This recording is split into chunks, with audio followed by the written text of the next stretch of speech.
अब पुण्यात्मा और परमात्मा यही बताना चाहते हैं कि एक लेवा एक देवा दूतम, या कोई किसी का पिता नहीं पुत्रम। कुछ एक ऐसी कहानी है जो सत्य है और हमने उसको पर सत्य ही मानकर अपने जीवन को सुचारू करना है, उसके अनुसार हमने चलना होता है। एक लेवा एक देवा दूतम, कोई काहू का पिता नहीं पुत्रम। एक कथा है कि एक बच्चा, एक व्यक्ति के दो पुत्र थे, उस व्यक्ति की मृत्यु हो गई।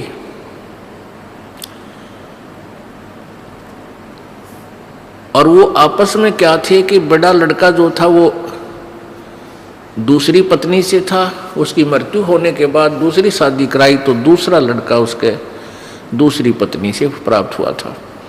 तो दोनों ही पत्नियां उसकी मृत्यु को प्राप्त हो चुकी थी और बड़े लड़के की शादी कर दी थी, छोटा भी अनमैरिड था और खुद उस व्यक्ति की भी मृत्यु हो गई।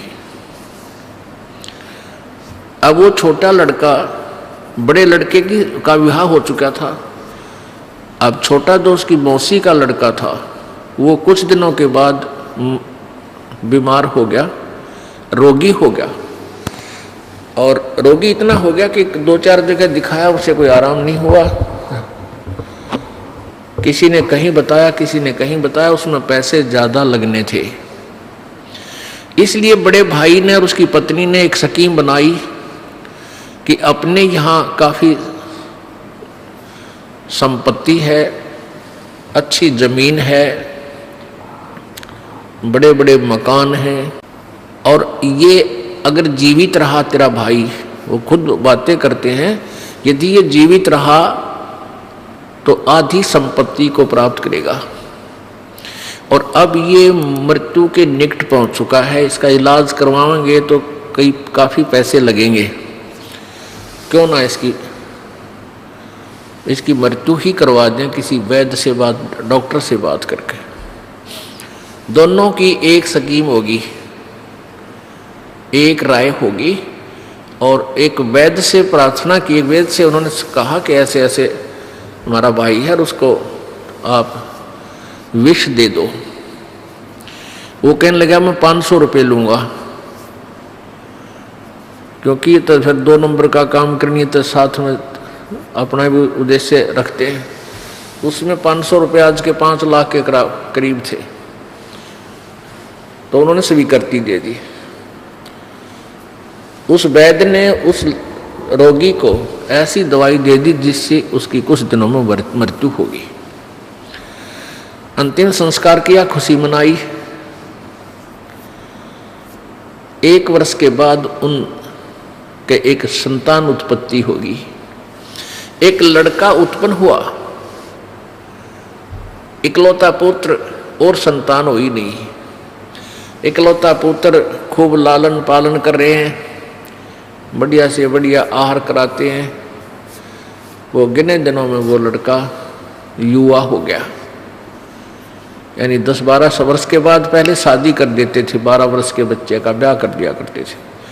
और 12 वर्ष के लड़के आज के 25 वर्ष 20 वर्ष के बच्चों से भी तगड़े हो जाते थे, ऐसा स्वस्थ शरीर होता था। अब वो लड़का जो है, उस लड़के का भी ब्याह कर दिया।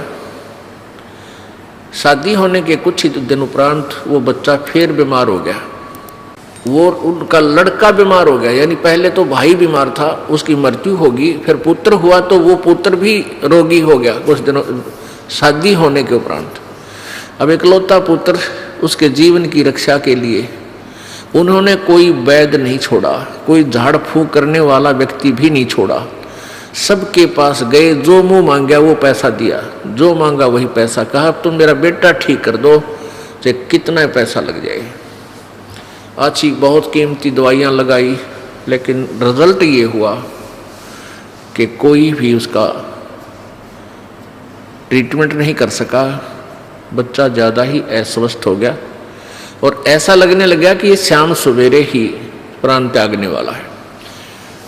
वो उसके पिताजी वहाँ उसके पास बैठे थे, तब उस लड़के ने कहा कि भाई, अपने भाई का नाम लेकर बोला कि अब तेरा और मेरा हिसाब हो लिया पूरा, अब तू नू कर, कफन और लकड़ियां क्या हिसाब किताब रहता है वो इकट्ठी कर ले,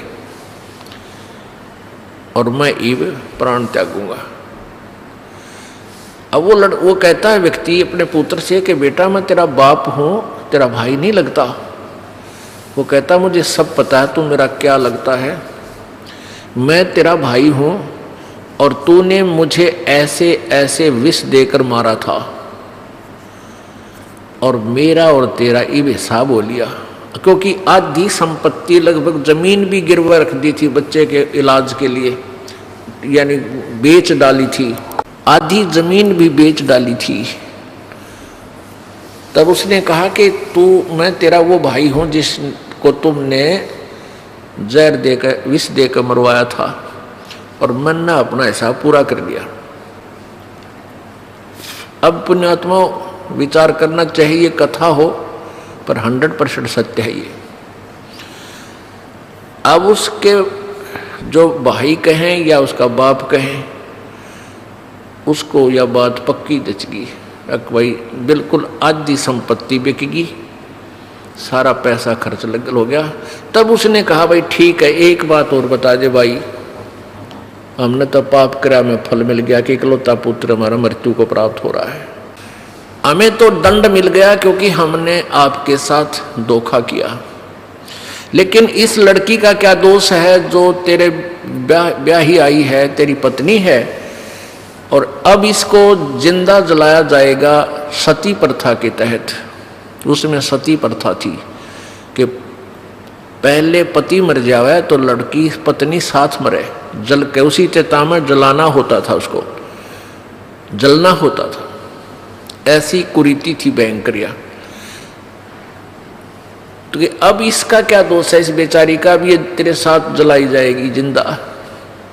तब उसने कहा कि वो वैद्य कहाँ है जिसने मुझे विष दिया था। उसके भाई ने बताया कि वो पिता कहो चाहे भाई कहो, भाई से ही वार्ता हो रही है। उसने बताया कि आपके 2 वर्ष बाद उसकी मृत्यु हो गई थी। तब उसने कहा कि ये वही वैद्य है जो मेरी पत्नी बन के आया है, इसने अपने किए की सजाई भोगनी पड़ेगी। वैद्य होकर ऐसा दुष्ट कर्म कराइए, राक्षस प्राण लेने के लिए नहीं, वैद्य प्राण दान करने के लिए होते हैं। तो पुण्यात्माओं, ये बातें हमें परमात्मा के इस तत्व ज्ञान को समझने में सहयोग देंगी, ये सत्कर मान लेना। यहां परमेश्वर की वाणी बताती है कि एक लेवा एक देवा दूतम, और कोई किसी का पिता नहीं पूतम। ये ऋण संबंध जुड़ा एक ठाठा, अंत समय सब बारा बाटा। एक लेवा एक देवा दूतम।